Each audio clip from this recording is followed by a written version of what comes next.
ఈ నీళ్ళనే మధురంగా మార్చాలి అన్నాడు. చెడిపోయిన వ్యక్తినే మార్చాలా, పడిపోయిన కుటుంబాన్ని పైకి లేవదీయాలి, పతనమైన సృష్టిని మళ్ళీ బాగు చేయాలి, యోక్తంలకు మునిగిపోయిన గొడ్డల్ని మళ్ళీ పైకి తేల్చాలి, మారా నీళ్ళనే మధురముగా మార్చాలి, మునిగిపోయిన గొడ్డల్ని పైకి తేలవాలి, పడిపోయిన దావీదు గుడాలనే మరలా నిలబెట్టాలి, శిథిలమైన జీవితాన్ని మరలా కాపాడాలి, పాడైపోయిన పురమును మరలా కట్టాలి. ఈ కార్యమును చేయుటకే ఈ భూమికి దిగి వచ్చిన ఒకే ఒక్కడు నేను ప్రకటిస్తున్న ప్రభువైన యేసుక్రీస్తు వారు. పడితే మంచి గొడ్డ దేవునికి మహిమ కలుగునుగాక.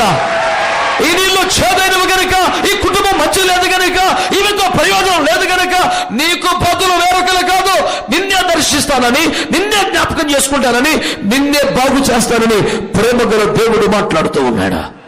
అలా బాగు చేయుటకే ఎన్ని భూములు లేత మొక్కగా మలిచాడట.